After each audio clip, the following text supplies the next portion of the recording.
Okay, അടുത്ത ഒന്നാമത്തെ ചോദ്യം 91ാമത്തെ ചോദ്യമാണ്. 91ാമത്തെ ചോദ്യം: ഭൂപടം നന്നായി വായിച്ച് മനസ്സിലാക്കുന്ന കുട്ടി ഊന്നൽ നൽകുന്നത് യുക്തിഗണിത ബുദ്ധി, ദൃശ്യസ്ഥലപര ബുദ്ധി, പാരിസ്ഥിതിക ബുദ്ധി, ഭാഷാപരമായ ബുദ്ധി.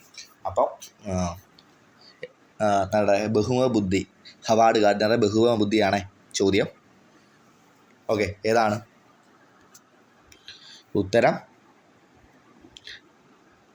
പറയുകയാണെ ദൃശ്യസ്ഥലപര ബുദ്ധി. ഉത്തരം ദൃശ്യസ്ഥലപര ബുദ്ധിയാണ്, ബി ആണ് ഉത്തരം. അവിടെ ഞാൻ അതിൻ്റെ കൂടെ ഒരു കാര്യം കൂടി പറയുന്നത്, അതായത് സൈക്കോളജി ഇപ്പോഴും വലിയ രീതിയിൽ പഠിച്ച് തുടങ്ങാത്തവർക്ക് ഒരു മാജിക്കൊന്നും ഞാൻ പറയുന്നില്ല. പക്ഷേ നിങ്ങൾ ഇതിനകത്ത് കയറ്റത്തിൻ്റെ ചാപ്റ്റർ ബേസ്ഡ് എന്ന് പറഞ്ഞൊരു പ്ലേലിസ്റ്റ് കിടപ്പുണ്ട്. അതിനകത്ത് ഏകദേശം ഇതും കൂടി ചേർത്ത് 17 വീഡിയോ കാണും.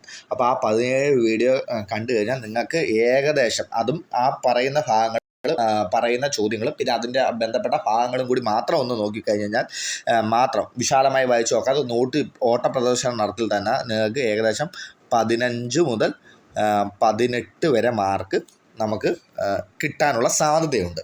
15 മുതൽ 18 വരെ മാർക്ക് കിട്ടാനുള്ള സാധ്യതയുണ്ട്. അതുകൊണ്ട് ആ ഭാഗങ്ങൾ മൊത്തത്തിൽ ഏതാണ് ഒന്നാമത്തെ ക്ലാസ് മുതൽ കേറ്റത്തിൻ്റെ സൈക്കോളജിയുടെ ഇപ്പോഴത്തെ 17ാമത്തെ ക്ലാസ് വരെ ഉള്ള ഫുള്ള് ഭാഗവും നോക്കിക്കഴിഞ്ഞാൽ ഏകദേശം നമ്മളെല്ലാ ഭാഗവും കവർ ചെയ്യുന്നുണ്ട്. അതിനകത്ത് നമ്മളുടെ മാർഗ്ഗനിർദ്ദേശവും ഉപബോധനവും എന്നുള്ള ചാപ്റ്ററിൽ നിന്നുള്ള ക്വസ്റ്റ്യൻസാണ് അതിനകത്ത് നിന്ന് ഡയറക്റ്റ് ഇല്ലാത്തത്. ബാക്കിയുള്ള എല്ലാ പാഠത്തിനകത്തും ചാപ്റ്റർ ബേസിലുള്ള ക്വസ്റ്റ്യൻ ഉൾപ്പെടെ ഇടുന്ന ഭാഗമാണത്. ഓക്കെ, അത് പറഞ്ഞതേ ഉള്ളൂ. എന്തായാലും അടുത്ത 92ാമത്തെ ചോദ്യം ഒന്ന് പറയാവട. 92ാമത്തെ ചോദ്യം: ഒരു ഗുരുതരമായ ലഹരി ഉപയോഗത്തിന് അടിമപ്പെട്ട ഒരു വിദ്യാർത്ഥിയെ കൈകാര്യം ചെയ്യുന്നതിന് ഏറ്റവും അനുയോജ്യമായ രീതി: കൗമാര കൗൺസിലിംഗ് നിർദ്ദേശിക്കുക, രക്ഷകർത്താക്കളെ വിവരമറിയിച്ച് ലഹരി മുക്ത കേന്ദ്രത്തിലേക്ക് അയക്കുക, സ്കൂളിൽ നിന്നും അടിയന്തരമായി പുറത്താക്കുക, ചൈൽഡ് ലൈൻ കേന്ദ്രങ്ങൾ അറിയിക്കുക. ഏതാണ് ഉത്തരം? രക്ഷകർത്താക്കളെ വിവരമറിയിച്ച് ലഹരി വിമുക്ത കേന്ദ്രത്തിലേക്ക് അയക്കുക. അപ്പോൾ ചിലവർക്കെങ്കിലും ഈ കൗമാര കൗൺസിലിങ്ങിനെ നിർദ്ദേശിക്കുക എന്ന സംശയം ആർക്കെങ്കിലും തോന്നിയിട്ടുണ്ടെങ്കിൽ അവർക്ക് വേണ്ടിയാണ്. ലഹരിക്ക് ഉപയോഗത്തിന് അടിമപ്പെട്ട ഒരു വിദ്യാർത്ഥിയുടെ കാര്യമാണ് പറയുന്നത്. അല്ലാതെ ലഹരി ആദ്യമായിട്ട് ഉപയോഗിച്ച വ്യക്തിയൊന്നുമല്ല. അങ്ങനെ ആദ്യമായിട്ട് ഉപയോഗിച്ച വ്യക്തിയാണെങ്കിൽ പോലും കൗൺസിലിംഗ് കൊടുത്തതിന് ശേഷം അവൻ്റെ രക്ഷകർത്താക്കളെ വിവരമറിയിക്കേണ്ടതുണ്ട്. ഓക്കെ, എനിവേ 93ാമത്തെ ചോദ്യമാണ്: ഓർമ്മിക്കാനുള്ള വസ്തുക്കളുമായി ബന്ധിപ്പിച്ച് ഒരു കഥ നിർമ്മിക്കുന്ന നിമോണിക് രീതിയാണ് പെഗ്വേഡ് രീതി, കഥാകഥന രീതി, റോമിൻ റൂം രീതി, സൂചക പദ രീതി. പെഗ്വേഡ് രീതി നമ്മൾ നേരത്തെ ഈ ചോദ്യം പറഞ്ഞിട്ടുണ്ട്, ഓർമ്മയുണ്ടോ? നമ്മളുടെ പദങ്ങൾ വരുമ്പോൾ ഉപയോഗിക്കുന്ന രീതിയാണ് പെഗ്വേഡ് രീതി എന്ന് പറഞ്ഞാൽ നമ്മൾ നേരത്തെ ഒരു ക്വസ്റ്റ്യന് നമ്മൾ ഡിസ്കസ് ചെയ്തിട്ടുണ്ട്. അപ്പോൾ ഇവിടെ എന്താണ്? പദങ്ങളല്ല, ഇതാണ് പിന്നെന്താണ്? കഥയാണ്. കഥയാകുമ്പോൾ ഏതായിരിക്കും വരേണ്ടത്? കഥാകഥന രീതി. അപ്പം 93ൻ്റെ ഉത്തരം ഏതാണ്? ബി. 93ൻ്റെ ഉത്തരം ബി ആണ്. ഓക്കെ, അപ്പം 94ാമത്തെ ചോദ്യത്തിലേക്ക് പോകാം. 94: മനസ്സിൻ്റെ പൂർണ്ണമായും ആഴത്തിലുമുള്ള തലമാണ് ബോധ മനസ്സ്, ഉപബോധ മനസ്സ്, അബോധ മനസ്സ്. ഇവയൊന്നുമല്ല. ഏതാടാ? ഇതിനൊക്കെ സമയം കളയണോ? പറഞ്ഞോ, പെട്ടെന്ന് പറഞ്ഞോ. ആഴത്തിലും ഏതാണ്? പൂർണ്ണമായ ആഴത്തിലുള്ള തലം ഏതാണ്? അബോധ മനസ്സാണല്ലേ. ഉത്തരം സി, അബോധ മനസ്സ്. Okay, C. അടുത്ത 95ാമത്തെ ചോദ്യത്തിലേക്ക് പോവാം.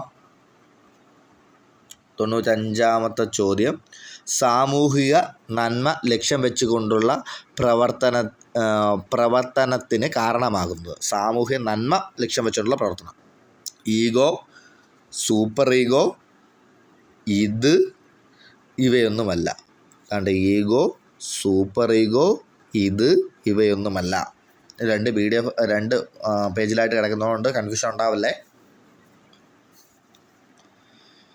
സാമൂഹ്യ നന്മ ഏതിനകത്താടാ വരുന്നത്? സൂപ്പർ ഈഗോയാണ്. നമ്മൾ പറയത്തില്ലേ നന്മ മരം എന്നൊക്കെ പറഞ്ഞു വരുന്ന സാധനം ഏതാണ്? ഈ സൂപ്പർ ഈഗോയ്ക്കകത്താണ്. എന്നാൽ സുഖതത്വങ്ങളിലാണ് ഇതും ഈഗോയും വരുന്നത്. അതിനകത്ത് ഇതെന്ന് പറയുന്നത് എന്താണ്? ഭയങ്കരമായിട്ടുള്ള സുഖതത്വമാണ്. അതിനെ നിയന്ത്രിക്കുന്ന സാധനമാണ് ഇത് ഈഗോ അല്ലെങ്കിൽ അഹം എന്ന് പറയുന്ന സാധനം. മനുഷ്യ മനസ്സിലെ കുതിരക്കാരൻ എന്നറിയപ്പെടുന്ന അഹമാണ്. ഇത് ചോദ്യങ്ങളെല്ലാം നമ്മൾ നേരത്തെ ഡിസ്കസ് ചെയ്തിട്ടുള്ളതാണ്. ഇനി 96ാമത്തെ ചോദ്യത്തിലേക്ക് നമുക്ക് പാടാം. 96ാമത്തെ ചോദ്യം 96ാമത്തെ ചോദ്യമാണ്: പ്രതല പ്രഭാവ സവിശേഷത സിദ്ധാന്തത്തിൻ്റെ ഉപജ്ഞാതാവ്. പ്രതല പ്രഭാവ സവിശേഷത സിദ്ധാന്തത്തിൻ്റെ ഉപജ്ഞാതാവ്.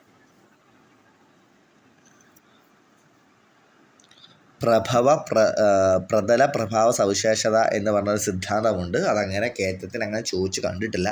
LP UPക്ക് നമ്മൾ ആ ചോദ്യം കണ്ടിട്ടുണ്ട്. ആ ചോദ്യത്തിൻ്റെ ഉത്തരം കാറ്റലാണ്.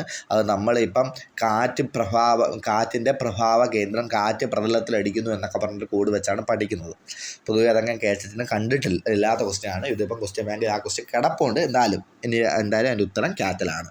പക്ഷെ കാറ്റലിൻ്റെ നമുക്ക് മറ്റൊരു സാധനമുണ്ടല്ലോ കാറ്റലിൻ്റെ. എന്താണത്? നമ്മുടെ ഖരബുദ്ധി ദ്രവബുദ്ധി എന്നുള്ളത് ആരാണ്? കാറ്റലിൻ്റെ ആണ് ഇല്ലേ? ഓക്കെ, അടുത്തത് 97ാമത്തെ ചോദ്യമാണ്. 97ാമത്തെ ചോദ്യം. ഇവിടെ 97ാമത്തെ ചോദ്യം. അനഭിലഷണീയമായ 2 കാര്യങ്ങളിൽ നിന്ന് ഒന്ന് തിരഞ്ഞെടുക്കേണ്ടി വരുമ്പോൾ സാഹചര്യങ്ങളിൽ ഉണ്ടാകുന്ന മാനസിക സംഘർഷം. സമീപ സംഘർഷം, സമീപ വിസർജന സംഘർഷം, വിസർജന സംഘർഷം, വിസർജന സമീപന സംഘർഷം. അതായത് ഇപ്പം നമുക്ക് 2 കാര്യങ്ങൾ ഇഷ്ടമല്ല.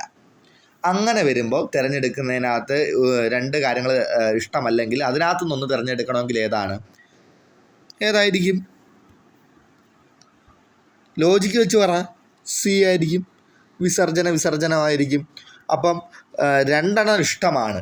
ഐസ്ക്രീമും ഇഷ്ടമാണ്, ചോക്ലേറ്റും ഇഷ്ടമാണ്. അങ്ങനെയാണെങ്കിൽ ഇതിനകത്ത് നിന്ന് ഏത് തിരഞ്ഞെടുക്കും? അത് അപ്പോൾ ഏതായിരിക്കും?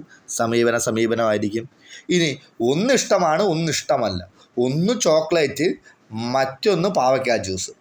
അപ്പം ചോക്ലേറ്റ് ഇഷ്ടമാണ്, പാവയ്ക്ക ജ്യൂസ് ഇഷ്ടമല്ല. അങ്ങനെയാണെങ്കിൽ അതിൽ നിന്നൊന്ന് തിരഞ്ഞെടുക്കുമ്പോൾ ഏതായിരിക്കും? സമീപന വിസർജനം. ഇനി പാവയ്ക്ക ജ്യൂസും ഇഷ്ടമല്ല, പിന്നെ ഏതാണ്? പാവയ്ക്ക തോരനും ഇഷ്ടമല്ല. ഒന്നുകിൽ പാവയ്ക്ക ജ്യൂസ് എടുക്കാം, അല്ലെങ്കിൽ പാവയ്ക്ക തോരൻ എടുക്കാം. അപ്പോൾ ഇതിനകത്ത് നിന്ന് ഒന്ന് തിരഞ്ഞെടുക്കണം എന്ന് പറഞ്ഞു കഴിഞ്ഞാൽ വിസർജനം 2 ഇഷ്ടമല്ല, അതിൽ നിന്നൊന്ന് തിരഞ്ഞെടുക്കുന്നു. ഇനി ഇത് 3 പ്രധാനമായിട്ട് വരുന്നത്. ഓക്കെ, അടുത്തത് 98ാമത്തെ ചോദ്യമാണ്. 98ാമത്തെ ചോദ്യം. ഒന്നിൻ്റെ വില മതിക്കുക, ഗുണദോഷ വിവേചനം നടത്തുക, ഒന്നിൽ കൂടുതൽ കാര്യങ്ങളുടെ ആപേക്ഷിക ഗുണാഗുണങ്ങളെ പറ്റിയുള്ള മൂല്യനിർണ്ണയപരമായ വിധി കൽപ്പിക്കുക എന്നിവ ഉൾപ്പെടുന്ന ചിന്തനമാണ് ആഗമന യുക്തി ചിന്തനം, നിഗമന യുക്തി ചിന്തനം, വിമർശനാത്മക ചിന്തനം, സർഗാത്മക ചിന്തനം. എന്താണ് ഇതിനകത്ത് വരുന്ന ഉത്തരം? വിമർശനാത്മക ചിന്തനമാണ്. വിമർശനാത്മക ചിന്തനം. ഞാൻ അടുത്തത് 98ാമത്തെ ചോദ്യം. വിദ്യാർത്ഥികളുടെ 99ാമത്തെ ചോദ്യമാണ്. 99ാമത്തെ ചോദ്യം. 99ാമത്തെ ചോദ്യമാണ്.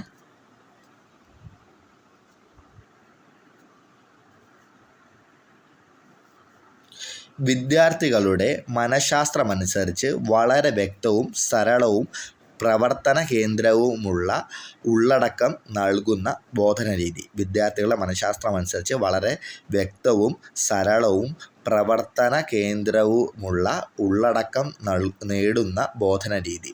പ്രസംഗം, ചോദ്യോത്തര രീതി, പാഠപുസ്തകം, ചർച്ചാരീതി. പ്രസംഗരീതി, ചോദ്യോത്തര രീതി, പാഠപുസ്തക രീതി, ചർച്ചാരീതി. ഏതാണ്? 99.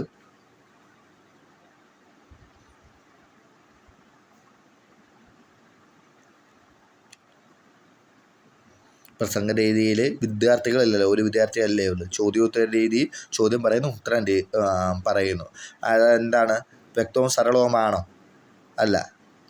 പിന്നെ പാഠപുസ്തക രീതി, പുസ്തകം നോക്കുന്നു, വായിക്കുന്നു. അപ്പോൾ ഉത്തരം ഏതായിരിക്കും? ഉത്തരം സി, ചർച്ചാരീതി ആയിരിക്കും ഉത്തരം. ചർച്ചാരീതിയായിരിക്കും ഉത്തരം 99 സി. അടുത്ത 100ാമത്തെ ചോദ്യമാണ്. 100ാമത്തെ ചോദ്യം. പാഠ്യവസ്തുക്കളുടെ അംശങ്ങൾ കൂട്ടിച്ചേർത്ത് പുതിയ സമഗ്ര രൂപം സൃഷ്ടിക്കുന്ന രീതി. പാഠ്യവസ്തുക്കളുടെ അംശങ്ങൾ കൂട്ടിച്ചേർത്ത് പുതിയ സമഗ്ര രൂപം സൃഷ്ടിക്കുന്ന രീതി. ഉദ്ഗ്രഥനം, അപഗ്രഥനം, സ്വീകരണം, ഉപയോഗം. ഉദ്ഗ്രഥനം, അപഗ്രഥനം, സ്വീകരണം, ഉപയോഗം. ഉത്തരം എ ആണ്. എ. Okay, thank you. അപ്പം എല്ലാവരും കേരളത്തിൽ നന്നായിട്ട് പഠിക്കുക. ഇനി ഒരു ദിവസവും കൂടെ ഉള്ളൂ. അപ്പം നമ്മൾ 100 ക്വസ്റ്റ്യൻ കവർ ചെയ്യുമെന്നാണ് പറഞ്ഞത്. 100 ക്വസ്റ്റ്യൻ കവർ ചെയ്തു. ഇനി നാളെ നമുക്കൊരു ഫുൾ ക്വസ്റ്റ്യൻ പേപ്പർ നോക്കാം. നാളെ നമ്മളൊരു ഫുൾ ക്വസ്റ്റ്യൻ പേപ്പർ നോക്കാം. മൊത്തത്തിൽ നമ്മൾ എല്ലാ ക്വസ്റ്റ്യനകത്തും വരുന്ന എല്ലാ കാര്യങ്ങളും ഒന്ന് കവർ ചെയ്ത് ഒന്ന് പറഞ്ഞു പോകാം. ഓക്കേടാ, താങ്ക് യു.